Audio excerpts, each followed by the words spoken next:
کوئی اس کائنات میں ان اشیاء کو امپلیمنٹ کرنے والے اور سمجھنے والے نہیں ہیں. اللہ رب العزت نے صرف یہ نہیں کہا کہ میری طرف سے قرآن اترے گا یا وہی اترے گی اور وہ آپ جا کے لوگوں کو بتا دیں کہ یہ کیا ہے، بلکہ اس کے ساتھ ساتھ بڑی وضاحت سے یہ کہا کہ آپ کا مقصد یہ ہے کہ آپ یہ سکھائیے کہ قرآن در حقیقت کیا ہے، قرآن کی ان تعلیمات کے پیچھے فلسفہ کیا ہے، قرآن کے ان احکامات کے پیچھے کیا انسانیت کی حکمت جو ہے وہ پوشیدہ ہے. تو میں یہ سمجھتا ہوں جو آپ نے سوال کیا یقیناً بہت اہم ہے، اور صرف یہ لوکل لیول پہ نہیں، ایک یونیورسل لیول پہ ہم دیکھیں تو مجھے ایسا محسوس ہوتا ہے کہ ہمارے تعلیمی نظام میں جو تعلیم ہے اس کا تعلق صرف اور صرف کچھ کنٹینٹ، کچھ کتابیں اور کچھ الفاظ رٹا دینے تک محدود ہو گیا، اور یہ پرسپیکٹو غالباً استاد کے ذہن میں بھی واضح نہیں ہے. وہ بھی اس چیز کو ایک صرف سورس آف انکم کے طور پہ دیکھ رہا ہے، اور ایک طالب علم بھی اس کو سورس آف انکم کے طور پر ہی دیکھ رہا ہے. اس کی ایک بڑی اگر میں مثال دوں آپ کے سامنے تو ہمارے ہاں جو ایک ٹریڈیشنل سسٹم ہے، ایک بچہ جب اس سیٹ اپ میں آتا ہے تو والدین یا معاشرہ اس سے کیا ایکسپیکٹ کرتا ہے، خاص طور پہ ایک بریلینٹ اسٹوڈنٹ ہے کہ آپ میڈیکل کی فیلڈ میں جائیں گے، آپ انجینئر بنیں گے، ٹھیک ہے جی، اور اس قسم کی جو تو سوال یہ پیدا ہوتا ہے کہ ایسا کیوں؟ یہ کیوں نہیں کہا جاتا کہ ایک بچہ جو ہے یہ استاذ بنے گا، یا ایک بچہ جو ہے وہ آرٹ کی طرف جا رہا ہوگا، وہ دینی تعلیم کی طرف جا رہا ہوگا؟ کیونکہ اس کو ہم دنیاوی نقطہ نظر سے دیکھ رہے ہیں کہ اگر وہ ایک MBBS ڈاکٹر ہوگا تو وہ پیسہ اچھا کما سکے گا، معاشرے میں اس کی ایک ریپیوٹ ہوگی، معاشرے میں اس کا ایک نام ہوگا، اور انجینئر ہوگا یا اس سے متعلقہ جو بزنس پرسن ہوگا تو وہ یہ زیادہ بہتر کمانے والا ہوگا. تو چونکہ ہم نے وہ جو ہمارے دین حنیف نے جو ہمیں ایک حکمت اور سب کچھ دیا تھا اس کو ہم نے ایک طرف رکھ دیا، اور تعلیم صرف چند الفاظ تک محدود ہو گئی. لہٰذا یہ بات بڑی واضح ہے کہ تعلیم کے ساتھ تعلیم وہ جو ہم کمیونیکیٹ کر رہے ہیں اپنے بچوں کو، جو ہم سکھا رہے ہیں، ظاہر بات ہے وہی چیز ہم ان میں دیکھ پائیں گے. تو ایک اوور آل میرا خیال ہے تبدیلی کی ضرورت ہوگی. ڈاکٹر صاحب نے بجائے اشارہ فرمایا، ہمارے ہاں ایک اور بھی پرابلم نظر آتی ہے کہ یہاں پہ مختلف قسم کے اسکول ہیں، نجی تعلیمی ادارے ہیں، سرکاری تعلیمی ادارے ہیں، پھر نجی تعلیمی اداروں کی علیحدہ کیٹیگریز ہیں. عام ہیں جو محلہ لیول پہ ہیں، اچھے لیول کے، ایک بہت ہی ایلیٹ کلاس کے جن کی بڑی بھاری فیس ہیں، اس کے ساتھ مدرسہ ایجوکیشن ہے. تو ہم نے دیکھا ہے کہ جو بڑے نجی ادارے جن کی چینز ہیں وہ اپنی تعلیمی پالیسی خود ہی چلاتے ہیں. ایون کہ گورنمنٹ کی جو تعلیمی پالیسی ہے، ان کے رول، ان کی بھی وہ پرواہ نہیں کرتے. اس طرح اگر ایک معاشرے میں، ایک ملک میں بے شمار قسم کی تعلیمی پالیسیز، نظام، سسٹم چل رہے ہوں گے تو وہ معاشرے کی کیا شکل نکلے گی؟ کیا ایسا درست ہے یا ان کو سارا ایک سسٹم کے اندر لانا چاہیے؟ یقیناً یہ بڑا ایک اہم پہلو ہے جس کی طرف آپ نے اشارہ کیا. در حقیقت میں نے آپ سے عرض کیا تھا کہ ان سب چیزوں کا تعلق بھی نظریاتی کلیئرٹی سے ہے، ایتھریٹیکلی کہ آپ چیزوں کے بارے میں کتنا کلیئر ہیں، خاص طور پہ جو لوگ پالیسی بنا رہے ہیں، جو ایک پالیسی دے رہے ہیں، اور ساتھ ساتھ وہ لوگ بھی جو ان پالیسیز کو امپلیمنٹ کروا رہے ہیں، کیا وہ اپنے ویژن میں کلیئر ہیں؟ آپ بڑی اچھی طرح یہ سمجھ سکتے ہیں کہ ایک ادارہ جب بنتا ہے تو ادارہ دیواروں کا نام نہیں ہے، وہ افراد کا نام بھی نہیں ہے، صرف وہ اکوپمنٹ کا نام بھی نہیں ہے، وہ لیب کا نام بھی نہیں ہے، وہ تمام چیزوں کو مل کے لیڈرشپ ہمیشہ ایک بہت امپورٹنٹ رول پلے کرتے ہیں. آپ یہ دیکھیے کہ نبی کریم صلی اللہ علیہ وسلم جس وقت آپ کی بعثت ہوئی تو مکہ میں اور اس کے مضافات میں جو تاریخ ہمیں بتاتی ہے، جو لکھنے پڑھنے والے لوگ تھے ان کی تعداد 18 سے زیادہ نہیں تھی.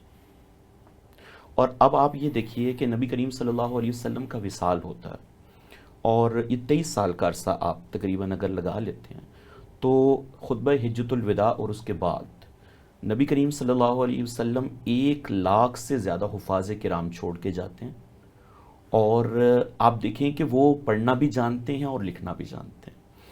آپ اسے ہی سمجھ اور سکتے ہیں. سمجھ کے قرآن جی پڑھنا. جی بالکل. قرآن پاک کو صحابہ کرام اسی طرح سیکھا کرتے تھے.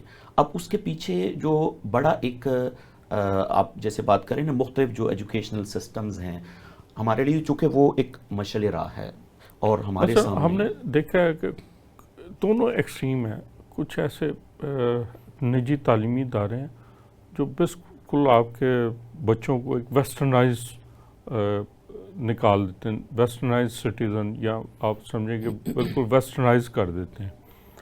اپنے جو آپ نے نظریے کی بات کی, جو قرآن و حکمت کی بات کی, اور اپنے جو ہمارے معاشرے کی ویلیوز ان سے باہر نکال دیتے ہیں. پھر دوسری طرف تعلیمی ادارے ہیں, مدرسہ ایجوکیشن ہے, جو بالکل ایک مذہبی سفیر, ایک دینی سفیر میں سے گزارتے ہیں, اور وہ دنیا کی بہت ساری چیزوں سے وہ اس طرح انٹریکٹ نہیں کر سکتے. وہ ایک مخصوص ان کے بارے میں کہا جاتا ہے کہ یہ ایک مخصوص ذہن کی یہ پیداوار ہو گئے ہیں, وہ ان سے باہر نہیں نکلتے.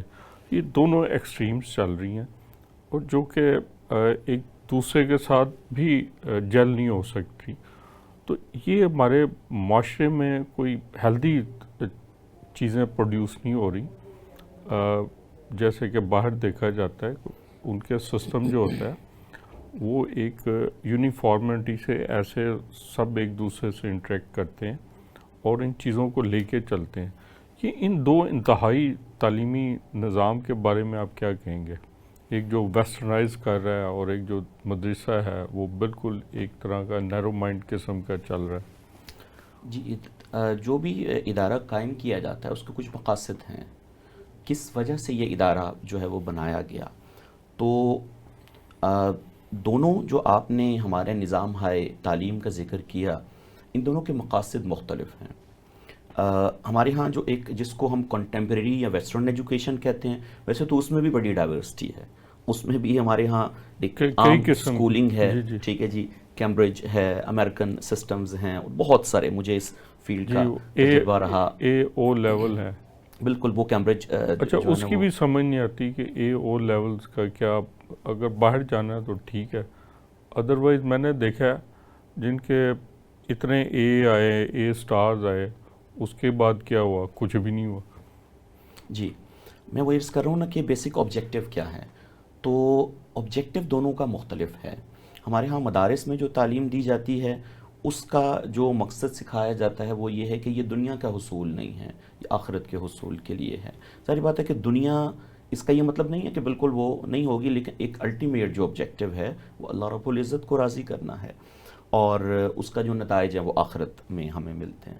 اور جو دوسرا نظام ہے, میں نے آپ سے جیسے پہلے بھی مثال دے کے عرض کیا کہ اس میں آپ کے سامنے آپ کے دنیاوی جو فوائد ہیں وہ ہیں کہ آپ کس فیلڈ سے زیادہ بہتر آپ ارن کر سکتے ہیں, کما سکتے ہیں. اگر ہم تھوڑا سا پیچھے جائیں اور اگر ہم سیرت طیبہ کو دیکھیں تو نبی کریم صلی اللہ علیہ وسلم نے صحابہ کرام کو دونوں قسم کے علوم سکھائے. صحابہ کرام میں وہ بھی موجود تھے کہ جو دین کا علم حاصل کرتے تھے اور فلی ڈیڈیکیٹڈ تھے, اور وہ بھی صحابہ کرام میں موجود تھے جو دین کا ایک مختصر علم حاصل کرتے ہیں لیکن ساتھ ساتھ آپ دیکھیں کہ ان کی ایک کاروباری یا اپنی جو معاش کی بھی ایک شناخت ہے. مثلا اگر آپ خلفائے راشدین کو دیکھیں تو صدیق اکبر رضی اللہ تعالیٰ عنہ تجارت کرتے ہیں, حضرت عمر رضی اللہ تعالیٰ عنہ, حضرت عثمان غنی کا نام جو ہے وہ بڑا معروف ہے اس حوالے سے. اگر بہت زیادہ دور نہ جائیں تو ہندوستان میں بھی یہی نظام راج تھا.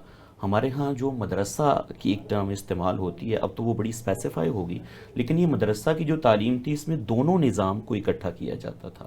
جی اور جی, اس کے وہ تو بڑے بڑے عالم قسم کی جی شخصیات اس دور بالکل میں, ہیں, بڑی بڑی قابل عالم فاضل شخصیات ان بالکل سسٹم اس میں سے سے پیدا ہوئی. پیدا ہوئیں. ڈاکٹر صاحب نے پاکستان بننے سے پہلے کی بات کی, تو ہم چلتے ہیں سر سید احمد خان کی طرف. انہوں نے اس وقت یہ نظریہ دیا, یا ان کا ایک ویژن تھا کہ اس وقت یہ سچویشن ہے کہ ہم صرف اسی وقت کامیاب ہو سکتے ہیں کہ ہم اپنے دینی تعلیم کے ساتھ ساتھ دنیاوی تعلیم کو بھی اکٹھا کریں اور ایک ایسی درسگاہ بنائی جائے جو جو نظریات دینی علوم اور دنیاوی علوم کی ایک ہی جگہ وہ مہیا کی جائے، اور دنیا کی ایک بہت بڑی کوالٹی ایجوکیشن درسگاہ جو علی گڑھ کے نام سے ہے وہ وجود میں لائی گئی، اور اسی علی گڑھ کی جدوجہد کی وجہ سے آپ کو یہ پاکستان ملا، اس کی بہت بڑی رول ہے علی گڑھ کا۔ تو یہ ان کا ویژن تھا، نظریہ تھا، اور تعلیمی ادارے اگر نظریے اور ویژن کے ساتھ ہوں تو کیسا وہ معجزہ کر دکھاتے ہیں۔ جی، یہ تحریک آزادی میں خاص طور پہ جو 1857 کی وار آف انڈیپینڈنس ہے، اس کے بعد تو بہت تبدیلی آئی۔ ہمارے یہاں بر صغیر پاک و ہند میں دو قسم کے جو ہیں وہ نظام تعلیم سامنے آئے۔ ایک نظام تعلیم تو وہ تھا کہ جس کو ہم مدرسہ ایجوکیشن آج بھی کہتے ہیں، اور ان کے ہاں چونکہ دینی علوم کو اس وقت بچانا ضروری تھا، اس کا احیاء ضروری تھا، تو اس لیے وہاں دیوبند ہے یا اس طریقے سے بریلی مکتبہ فکر ہے، انہوں نے دینی علوم کی طرف توجہ دی۔ اس کے مقابلے میں سر سید کا جو ورڈکٹ تھا، ان کا پوائنٹ آف ویو تھا، وہ یہ تھا کہ اس وقت ہمیں دنیاوی علوم کی طرف زیادہ جو ہے وہ بڑھنے کی ضرورت ہے۔ تو انہوں نے علی گڑھ اسکول اور پھر چلتے چلتے جو علی گڑھ مسلم یونیورسٹی میں اس کو انہوں نے کنورٹ کیا۔ اصل میں یہ سمجھتا ہوں کہ اس وقت ہی یہ ایک خلیج پیدا ہوئی بنیادی طور پہ، کہ جو دینی مدارس ہیں وہ صرف علوم دینیہ کی طرف انہوں نے اپنا فوکس شفٹ کر دیا، اور علی گڑھ میں تو بنیادی طور پہ تو عصری علوم پڑھائے گئے، اگرچہ اس میں بعد میں چند ایک جو کورسز جو ہیں وہ اسلامک اسٹڈیز کے یا باقی تھے۔ وہ بڑے اچھے ہوا کہ جو طلباء تھے وہ بے راہ روا کا شکار نہیں ہوئے تھے، وہ اپنے دین سے جڑے رہے تھے۔ بنیادی طور پہ علی گڑھ کے جو مقاصد ہیں آپ اگر ان کو دیکھیں تو وہ دینی تعلیم دینا علی گڑھ کا مقصد نہیں تھا، بلکہ اس وقت مسلمانوں کو معاشی طور پہ خاص طور پہ انگریزی اور جو اس دور کی سائنسز تھی ان کا حصول علی گڑھ کا مقاصد۔ علوم جی، اس کے لیے ایک اور ادارہ جو ہے وہ ہندوستان میں بنایا گیا تھا جس کو ندوۃ العلماء لکھنؤ کہا جاتا ہے۔ ندوۃ العلماء میں ان دو چیزوں کو جو ہے وہ مرج کرنے کی کوشش کی گئی اور ایک بڑا اچھا بلینڈ تھا۔ تو میں یہ سمجھتا ہوں کہ پاکستان بننے کے بعد تو ہماری وہ مجبوریاں نہیں رہیں کہ ہم دینی علوم کے احیاء کا اس انداز میں ہمیں کوئی تھریٹ نہیں تھی انگریز سے۔ تو ہونا یہ چاہیے تھا کہ بنیادی طور پہ یہ نظام یا تو آپس میں مرج ہوتے دونوں، عصری تعلیم کا اور یہ جو مدارس کا نظام ہے، یا کم از کم اگر اپنی جگہ پہ بھی ہیں تو دونوں میں خاطر خواہ تبدیلیاں لائی جاتی، یعنی دینی علوم کے ساتھ ساتھ جو ہمارے کنٹمپریری علوم ہیں، اور اس میں اگر بہت زیادہ آگے نہ بھی جائیں تو اس میں انگریزی زبان ہے یا اس میں کمپیوٹر ہے، یا یہ جو چیزیں ہیں ان کو یقیناً شامل کیا جانا چاہیے تھا، اور اگرچہ مدارس نے کیا لیکن وہ اس درجے پر نہیں ہے جیسا وہ ہونا چاہیے تھا۔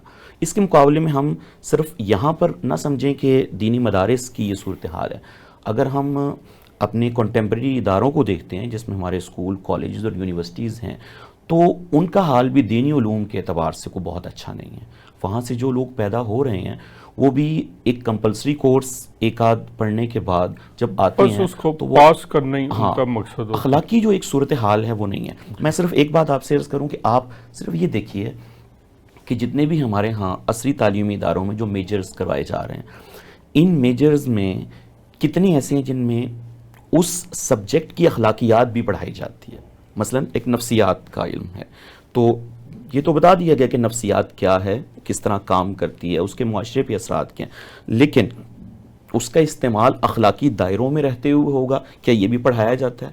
کہ ہمارے ہاں بزنس میں یہ تو بتایا گیا کہ پیسہ کیسے کمانا ہے آپ نے، بزنس سے بھی زیادہ لاء کی جو تعلیم ہے، جی وکلا پورا پڑھتے ہیں اور جب وہ پریکٹس کرتے ہیں تو وہاں جو حالات پیش آتے ہیں، اور وکلا کو آپ نے دیکھا ہے اکثر وہ مارکوٹائی میں بھی مصروف نظر آتے ہیں، ہاسپٹلز پہ بھی حملہ کر دیتے ہیں۔ تو یہ آپ کی بات بالکل بجا ہے کہ ان کو ایک اچھا انسان بنانے کی بھی تعلیم دی جانی چاہیے ان کی پروفیشنل ایجوکیشن کے ساتھ۔ یہ جو ہماری دینی تعلیم ہے، اگر اس کا دیکھا جائے تو اس کا بنیادی ایک بہت ہی اہم جو مقصد ہے کہ وہ ایک بہترین انسان جی بنانا ہے۔ حضور صلی اللہ علیہ وسلم کی ذات شریف آج تک کی رہتی دنیا تک ایک بہترین نمونہ کی ہے، وہ ان کو حیثیت حاصل ہے کہ ان سے بہتر انسان نہ کوئی آیا اور نہ کوئی آئے گا۔ بلا شبہ۔ یہ ان کی تعلیم کا حصہ تھا۔ تو اسی طرح ہماری دینی تعلیم کا بھی یہ حصہ ہونا چاہیے، اور یہ چیز باقی سبجیکٹس میں بھی ہونی چاہیے، جیسے آپ نے بجا طور پہ فرمایا۔ ویسٹ میں اب شروع کر دیا انہوں نے، جی ویسٹ میں انہوں نے شروع کر دیا ہے۔ اگر وہ کسی کو سائنسدان بنا رہے ہیں تو ان کو ایک سوشل سائنس دوسرا سبجیکٹس بھی کہتے ہیں پڑھو، کوئی لٹریچر لے لو، نفسیات لے لو، یہ لے لو۔ ہمارے یہاں بھی اب انہوں نے کچھ شروع کیا ہے، لیکن ہمارے یہاں بھی چونکہ رٹا سسٹم ہی چل رہا ہے، تو لہٰذا وہ رٹا لگا کے تو پاس کرنے کا چکر ہے۔ تو ڈاکٹر صاحب بات وہیں آ گئی جہاں سے چلی تھی کہ ہمارے مقاصد کیا ہے۔ تو ہم نے جتنا ڈسکس کیا، ہمیں باقی دنیا کے مقاصد تو نظر آیا، ہمارے تعلیمی سسٹم کے مقاصد نظر نہیں آ رہے۔ تو یہ کدھر لے جائیں گے ہمارے نوجوان نسل کو بغیر مقصد کے تعلیم؟ بغیر مقصد کے جو تعلیم ہے وہ تو بے راہ روی ہے۔ آپ سمجھیں کہ وہ تو ایک مثال دی جاتی ہے کہ تعلیم ہے، علم ہے اور عمل نہیں ہے یا مقصدیت نہیں ہے، تو وہ اسی طرح ہے جیسے ایک گدھے پر کتابیں لادی ہوئی ہیں۔ آپ صرف یہ دیکھیے کہ اس ملک کا جو انحطاط ہے، آپ تھوڑا سا ڈیپ ڈاؤن جا کے دیکھیں تو اس ملک کے جو حالات یہاں تک پہنچے ہیں، جس میں اخلاقی اور مالی کرپشن اور دیگر معاملات ہیں، تو آپ غور کریں گے کہ اس میں سو کالڈ جو ایجوکیٹڈ لوگ ہیں انہی کا تو ہاتھ ہے۔ ایک جی عام آدمی کیا کرپشن کرے گا؟ جی، وہی تو ملک چلاتے ہیں جی، پڑھے جو لکھے، ملک چلا رہے ہیں، ٹھیک ہے جی، جو جن کے ہاتھ میں جو زمام جو اقتدار ہے، آپ کی ایلیٹ کہتے ہیں، بیوروکریسی جسے کہتے ہیں، جو اصل میں جو رولر ہے، رول کر رہی ہوتی ہے، وہ سارے پڑھے لکھے ہیں، اور کہتے ہیں ٹاپ کلاس وہ ریزلٹس لیتے ہیں، اور وہی بڑا غرق کر رہے ہوتے ہیں ہر چیز کا۔ میں تو اپنی جو تدریسی میرا تجربہ ہے اور زندگی کا جو تجربہ ہے، میں اس سے اس نتیجے پر پہنچا ہوں کہ اخلاقیات کو دین سے جدا نہیں کیا جا سکتا۔ کیونکہ دیکھیے کہ قانون کتنا بھی سخت ہو، قانون ایک انسان کو صرف اس وقت وہ مجبور کر سکتا ہے کہ آپ احترام کریں قانون کا، یا اگر یہاں میں مزید اس بات کی وضاحت کروں تو ایک قانون کا خوف ہے اور ایک قانون کا احترام ہے۔ میں گاڑی چلا رہا ہوں تو مجھے قانون کا خوف ہے کہ اگر سگنل ریڈ ہے اور میں سگنل بریک کر رہا ہوں تو مجھے اس کے اوپر ایک پینلٹی پے کرنا پڑے گی، یہ قانون کا خوف ہے۔ قانون کا احترام یہ ہے کہ میرے دل میں یہ موجود ہے کہ یہاں کوئی کیمرہ نہیں ہے، کوئی سارجنٹ نہیں ہے، لیکن چونکہ ایک قانون بنا دیا گیا ہے لہٰذا میں اس کو فالو کرتا ہوں۔ تو میرا خیال ہے کہ دین در حقیقت آپ کو ایک ایسا نظریہ دیتا ہے کہ میں ہر وقت جواب دہ ہوں، میں اللہ رب العزت کی ذات کو جواب دہ ہوں ہر وقت اس کا۔ اور اس میں میں اگر ایک بات عرض کروں تو بہت بڑی جو کمی مجھے محسوس ہوتی ہے وہ ہمارے استاد کی طرف سے ہے۔ ہمارا استاد ایک طالب علم کے ساتھ یا طالب علموں کے ساتھ جس انداز میں معاملات کو لے کے چلتے ہیں وہ ان کو اخلاقیات نہیں سکھاتے۔ ایک استاد کا اپنا عمل اور ایک استاد کی جو اپنی گفتگو ہے اس میں فرق ہے۔ میں اگر اپنے طالب علموں کو یہ سمجھاتا ہوں کہ مجھے آپ یہاں اس لیے آئے ہیں، یہ کورس اس لیے پڑھ رہے ہیں، یہ کتاب اس لیے پڑھ رہے ہیں کہ آپ یہ سمجھیں کہ ایک اچھا انسان آپ کو کیسے بننا ہے، جو ضوابط ہیں ان کو کیسے آپ نے لے کر چلنا ہے، لیکن میرے عمل میں وہ چیز نظر نہیں آ رہی۔ میں خود اپنے کام پہ لیٹ پہنچتا ہوں، اپنا کام جو ہے وہ تندہی سے نہیں کرتا ہوں، اور میرے طالب علم اس کو محسوس کر رہے ہیں۔ اب میں جتنا مرضی لیکچر دوں گا کہ ہمیں نظم و ضبط کے ساتھ چلنا ہے، ہمیں قوانین کی پاسداری کرنی ہے، ہمیں اخلاقیات کو لے کر اچھا چلنا ہے، انسان بننا، ہاں جی، تو میں اپنے عمل سے وہ چیز نہیں دکھا رہا۔ آپ دیکھیے کہ نبی کریم صلی اللہ علیہ وسلم کا سب سے جو بہترین تعارف ہے، ان کے مخالفین بھی جو کرتے ہیں، اصل تعریف تو وہی ہے جو مخالف کریں، وہ یہ ہے کہ آپ سچے ہیں، آپ امانت دار ہیں، اور یہ اخلاقیات ہیں۔ وہ یہ تو نہیں مانتے کہ آپ کا دین کیا ہے، یہ تو بہترین انسان کی جی اور مزے کے منصف ہیں، یعنی کہ تمام جو لوگ تھے اس سوسائٹی کو، اس جو معاشرے کے بڑے بڑے کفار جو تھے، وہ آتے تھے حضور صلی اللہ علیہ وسلم سے فیصلہ کروانے. بالکل یہ دیکھیں کیا اعتماد تھا اس بات کیا پہ. لیول ہوگا. یہ لیول دیکھیں کہ جی. آپ کے سخت ترین مخالف وہ کہتے ہیں کہ ہم نے فیصلہ محمد سے حضور صلی اللہ علیہ جی. وسلم سے کرا. یہ کیا ہے. اور آج کل ہم دیکھ رہے ہیں جو ہمارے ہاں انصاف کا معیار ہے وہ کس طرف چل رہا ہے. خیر اس پہ ہم زیادہ بات نہیں کر سکتے. ہم دوبارہ تعلیمی سسٹم پہ آتے ہیں. جو آپ بات کر رہے تھے معلم کی, استاد کی, استاد جو نہ صرف آپ میں نالج ٹرانسفر کرتا ہے, وہ اعلیٰ اخلاقی معیار بھی اس کلاس کا جس کو وہ پڑھا رہا ہے, جن اسٹوڈنٹس کا, اس کی سطح بھی وہ کتنی بلند کرتا ہے. اس پہ بھی جانچنا چاہیے.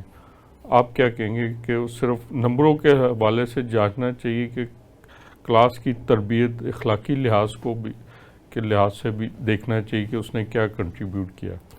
اگر ایک استاد تبدیلی لانے کی کوشش کرے تو جتنی بڑی تبدیلی استاد لا سکتا ہے وہ کوئی کتاب یا کریکولم نہیں لا سکتا. جی. کیونکہ کتاب اور کریکولم جاندار چیزیں نہیں ہوتی ہیں. کتاب میں کوئی کمی ہے, کریکولم میں کوئی کمی ہے, تو اس کمی کو استاد پورا کر سکتا ہے. لیکن اگر استاد کی شخصیت میں کوئی کمی ہے تو کریکولم یا کتاب اس کو پورا نہیں کر سکتی ہے. اس لیے یہ آپ بہت زبردست بات کی ہے. جی. اس کو سمجھنا چاہیے ہمیں. جی.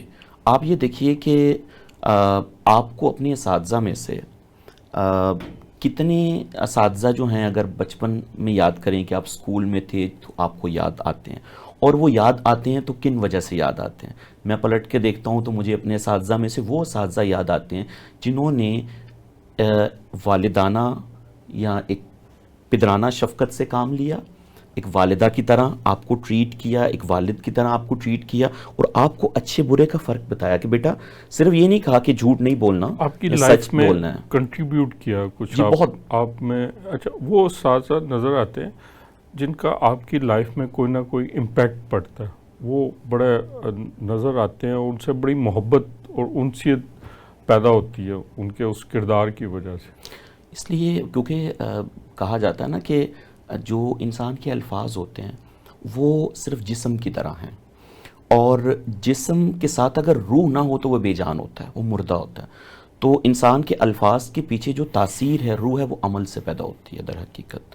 اور کہا جاتا ہے نا کہ ایک بزرگ تھے تو ان کے پاس ایک خاتون آتی ہیں اور ان کو یہ کہتی ہیں کہ آپ اللہ والے ہیں, نیک آدمی ہیں, سمجھدار ہیں, آپ میرے بچے کو سمجھائیں کہ یہ میٹھا بہت استعمال کرتا ہے تو اس کو آپ منع کریں. تو وہ کہنے لگے اچھا آپ اس کو 3-4 دن بعد لے کے آئیے. بہرحال وہ چلی گئی خاتون, 3-4 دن بعد لائی تو انہوں نے کہا کہ بیٹا میٹھا آپ ایک حد میں رہتے ہوئے استعمال کریں, نقصان دہ ہے آپ کے لیے. اب سوال پیدا ہوا اور سوال کیا گیا آپ سے کہ یہی بات تو آپ اس وقت بھی کہہ سکتے تھے. تو وہ کہنے لگے کہ اس وقت میں خود بھی میٹھا زیادہ استعمال کرتا تھا, میں نے سوچا کہ اگر میں اس بچے کو سمجھاؤں گا تو میری بات میں کیا اثر ہوگا, تو میں نے خود بھی اس بات کو ریئلائز کیا اور اس میٹھا کھانے کی عادت کو کم کیا, اور اپنی عادت کو تبدیل کرنے کے بعد میں نے بات کہی تو اس کا اثر نظر آتا ہے. تو آپ دیکھیں کہ روح الفاظ میں تب پیدا ہوتی ہے کہ جب آپ اس کے ساتھ عمل کی جو تاثیر ہے اس کو شامل کرتے ہیں. آپ بہت دفعہ محسوس کرتے ہوں گے کہ ایک عام سی بات ہے, آپ بہت دفعہ سنتے ہیں, آپ کو کہا جاتا ہے کہ سچ بولیں, جھوٹ نہ بولیں, لوگوں کے ساتھ اچھی اخلاق سے پیش آئیں, حقوق اللہ, حقوق العباد کا دھیان رکھیں. لیکن بعض اوقات خدا کا کوئی ایک ایسا نیک بندہ جس کے اپنے عمل میں وہ بات ہے, وہی بات جب آپ کہتے ہیں تو وہ آپ کے دل میں یوں اتر جاتی ہے کہ آپ کو آپ کہتے ہیں یہ دل کی دنیا تبدیل ہو گئی. جی بالکل تبدیل ہوتی ہے. ناظرین بہت دلچسپ اور بڑی انفارمیٹیو گفتگو ہو رہی تھی, لیکن ہمارے پروگرام کا وقت ختم ہو گیا. آپ یقیناً ان باتوں پہ غور کیجیے گا. ملتے ہیں اگلے پروگرام میں, اس وقت تک کے لیے اجازت دیجیے. خدا حافظ.